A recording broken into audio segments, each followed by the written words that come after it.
Welcome to Little John's Yarns. Today we're making this drop stitch scarf on the Addi. Don't forget to give me a thumbs up and subscribe to my channel. Alright, let's get started into the video. Hello everybody, welcome to Little John's Yarns. I'm Alicia. Today we'll be making a drop stitch scarf like the one over here. This scarf right here I made with Perfection Yarn from the Kramer Yarn Company. They had sent me a couple of skeins of yarns to review. I'll do a review on that later this week. But this is an absolutely wonderful yarn and a wonderful company. I made this matching ombre hat to go with it, but that's another video. The link for that video will be in the description box below. Okay, so let's get started. My setup is a little bit different than usual. I have it on a quilt holder. I usually don't use my Addi on it. Usually I put my Addi in my dining room, on my dining room table. I take the leaflet out and just stick it right on and get to work. But for video purposes, I'll be using my quilt holder for it. Okay, we'll hop right into it. So first, I'm already assuming that you know how to do a cast on. I cast on about 5 or 6 rows of wasted yarn. So that's what you should do first. And then we'll start on with a regular yarn. Right now I am using a regular worsted weight yarn. This, I believe, is Red Heart. I'm not exactly sure what color, but this is what we'll be using. So let's get started. Okay, I've showed this in a video before, the Cranky. It's a wonderful machine. It's sped up most of my work by 100-fold. So I'll show you how to use this. We're going to crank out 100 rows circular knitting. Excuse the noise, I'm just going to show you for a little bit. I usually have a more stable setup than this.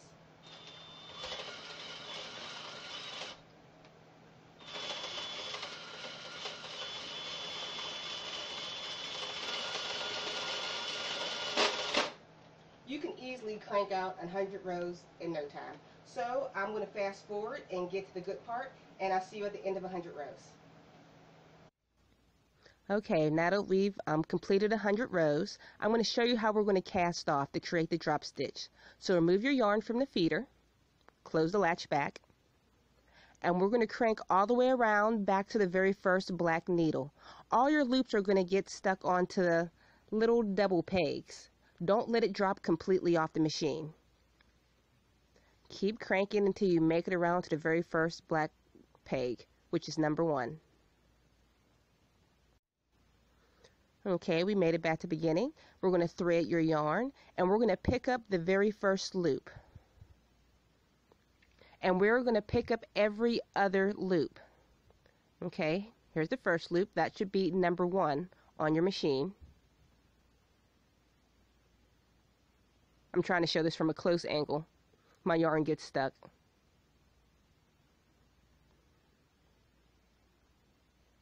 Okay, and next you would pick up number 3. You skip 2 and go to 3, right here.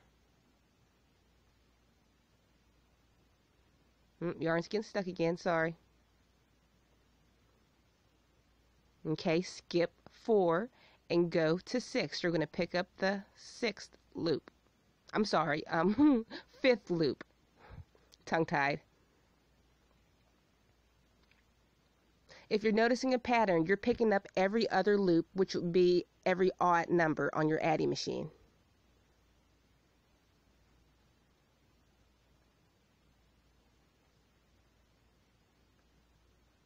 Okay.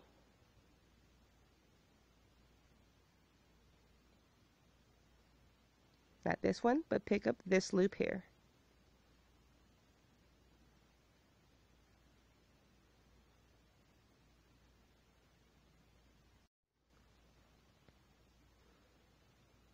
Okay, and pull up, so I got it tangled. Okay, I'm going to fix this right here. And I'm going to try to show you from a better angle.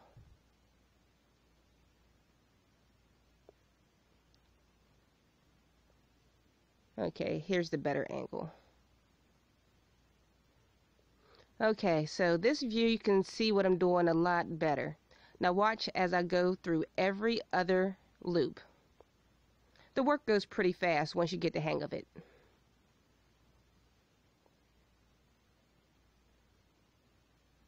See how I'm picking up all the stitches?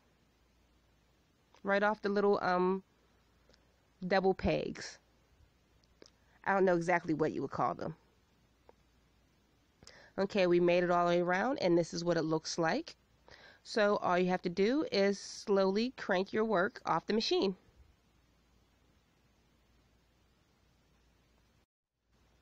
And here's 100 rows. Alright, this is what it looks like off the machine. Here's the side with the wasted yarn right here. We're going to take that excess yarn and thread our needle.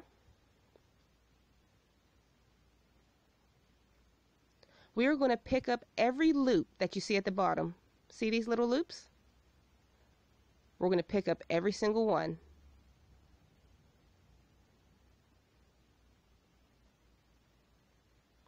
What we're doing here, this will prevent you from losing your stitches when you start creating your drop stitch at the bottom. This like fastens off the bottom of your work. So continue to pick up all your loops.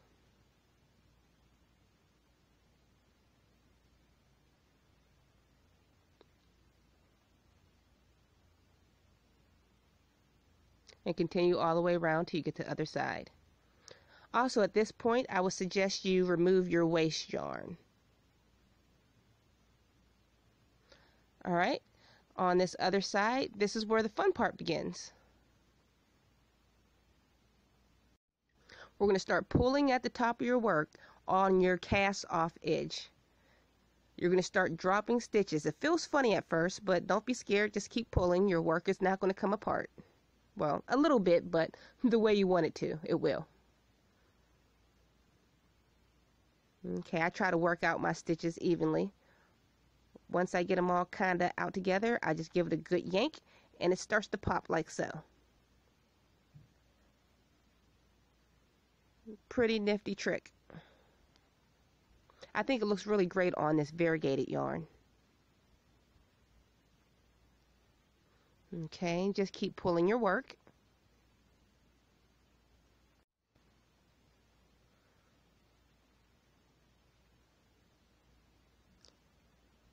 Okay, continue pulling. Okay, we made it down to the end. Like I said, don't forget to remove your race yarn. It'll make things a lot easier if you do that before you get to the very bottom. Okay, waste yarn's removed. Now you can pull a little bit tighter and work out those last couple stitches.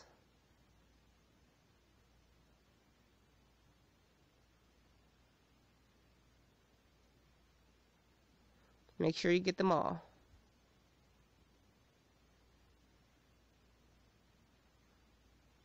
Okay, that's done. So you take this in, you pull your end pretty tight because it's almost completely done. Okay, with your long tail, take a needle and sew this end closed. And repeat the same thing on the other side. Pull it tight and take your needle and sew this end closed. Once you have both ends closed, put the two end pieces together, and we're going to sew those two pieces together like so. I'm not a sewer, so do a whip stitch or whatever sewing technique you do, just as long as it's put together neatly. Here's the finished project. I hope you liked the video. Don't forget to give me a thumbs up and subscribe to my channel. If you guys have any suggestions on what I should make next, please drop a comment in the comment box below. Thanks.